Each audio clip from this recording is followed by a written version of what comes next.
Hello friends, welcome to A to Z Learning channel.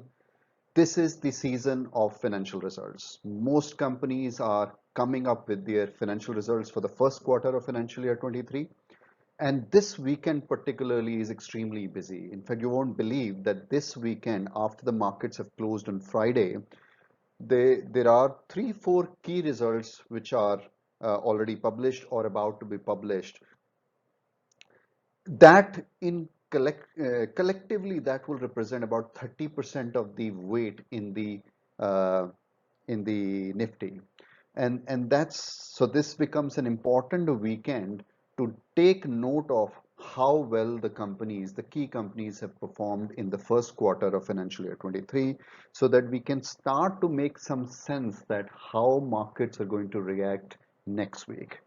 Tomorrow is a critical day when market has to absorb all the results that has come over the weekend and start giving the shape in terms of share prices in the stock of those companies from tomorrow.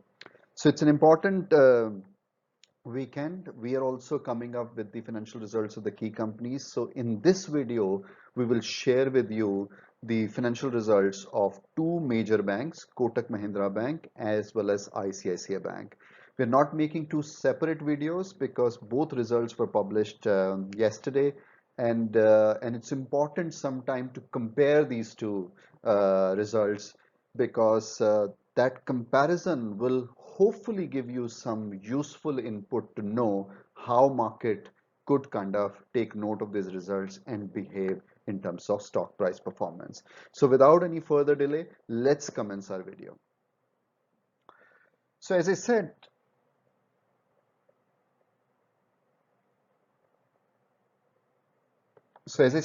the first important piece is to note that when we'll compare the results of these two banks, we'll compare relative to each other. Of course, we'll compare how well we think ICICI has done compared to Kotak, but we'll also look at individual bank to compare its current performance with the last year performance or the previous quarter. So the table that you see on your screen right now is where you will see the four key metrics, because our whole purpose of this result video is to kind of simplify it for you, make it user friendly so that you know the kind of key information in a very user friendly manner. Of course, if you need detailed review of the financial results, you can go to the NSE's website, look for the corporate results in investor presentation.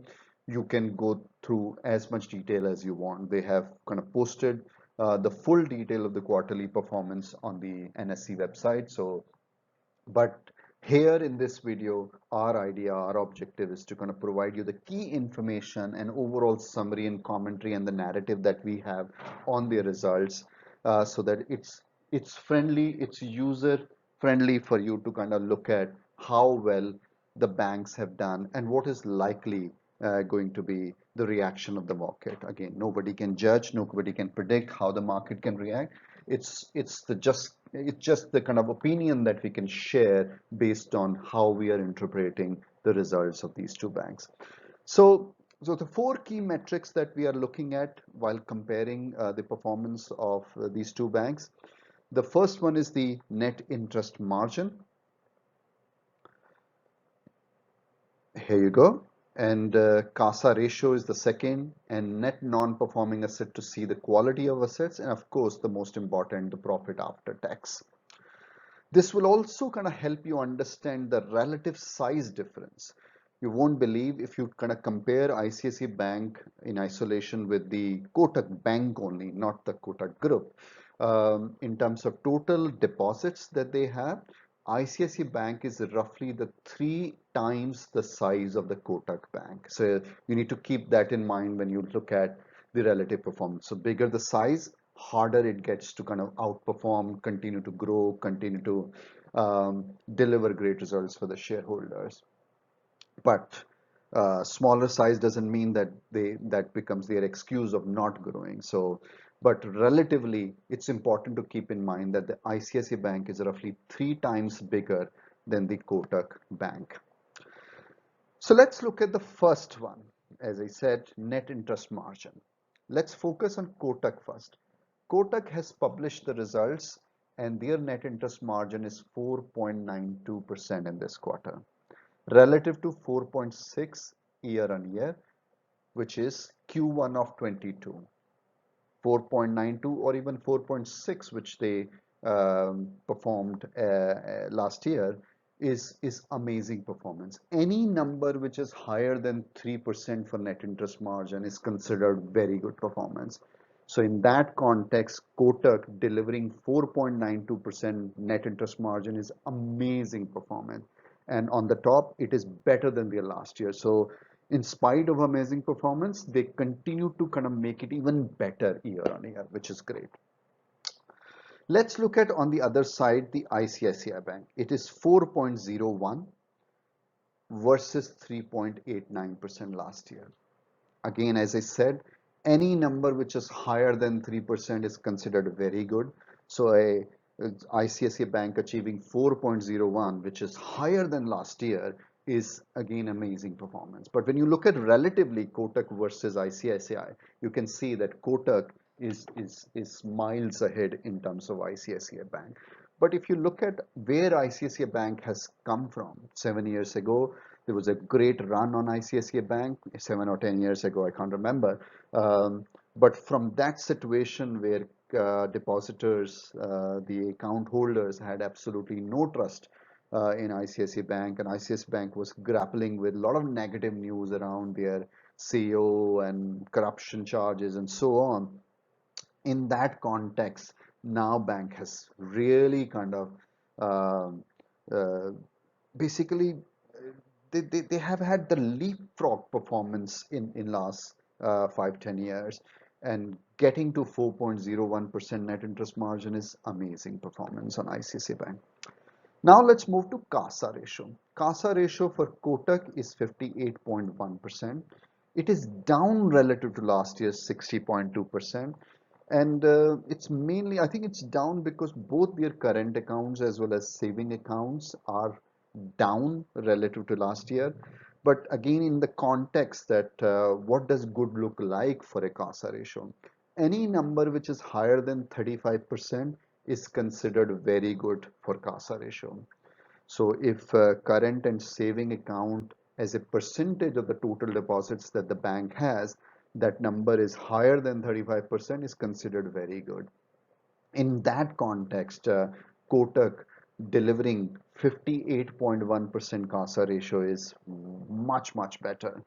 But it's important to note that they were even better than this at 60.2% last year, and they have come down, and it's important to note. Whereas on the other hand, ICICI Bank is an amazing success story. They are at 45.8%, though less than where Kotak is currently. But they continue to improve. They were 43.7% last year, and now they are at 45.8%. So in spite of all the volatility that we have seen in the Q1 of this financial year, the ICICI Bank has been able to manage, maintain their growth story. Though they are a lot less than Kotak in absolute numbers, but their growth story remains intact. Momentum of growth is there with them. And that 45.8% in the context of what does good look like for CASA ratio of 35% is again amazing performance. So ICICI Bank continue to kind of support a growth story on their CASA ratio as they have shown in the net interest margin. Now let's move to the third one, which is net non-performing assets. That basically helps you understand the quality of assets that the banks have. As you know, the banks are in the business of taking deposits from customer and then lending that money to the borrowers. It's important that they lend it to the good borrowers so that they are able to pay back not just the interest on those loans, but as well as the principal. But if they are unable to pay interest or principal or delay their payment, those assets get classed as non-performing assets, stressed assets, and that's a very important benchmark, because higher the non-performing assets, that would mean that the bank is struggling. So now let's look at how well these two banks have performed on net non-performing assets basis. Kotak is 0.62% relative to 0.64% last year. Any number which is below 1% for non-performing asset on a net basis is considered very good. Kotak is shooting the lights out there. They're knocking the ball out of the park. 0.64, which was amazing number, that has been brought down further to 0.62%, which is amazing story. On the other hand, ICICI has got similar story. They were 0.76% last year, now down to 0.7%. Amazing performance, amazing performance.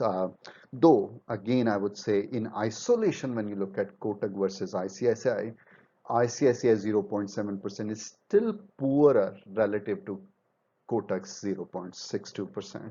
But as I said, ICICI on the mend in a growth journey, they continue to improve is what matters the most. Now, the last but not least, profit after tax metrics.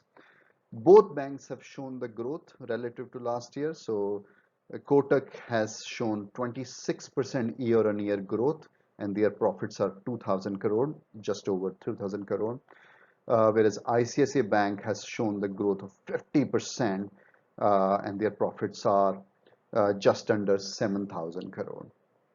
So, in both have shown the growth, but growth shown by ICICI Bank, in spite of their massive size compared to Kotak, is amazing, really amazing.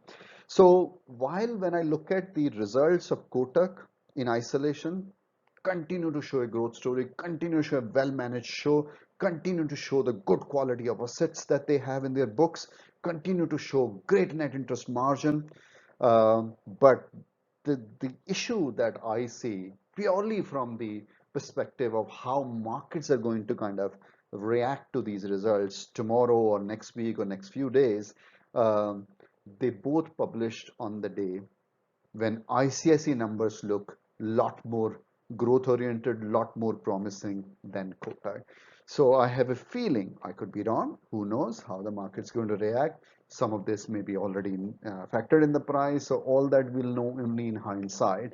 But if I was a betting man, which I'm not, I would have more reasons to believe that the ICICI Bank will receive probably a more favorable treatment over the next few days in the stock market compared to Kotak Bank. But it doesn't take anything away from Kotak that it remains a solid bank, it remains a very well run bank, and it remains a bank which has got the safety and the security of the depositors' interest paramount.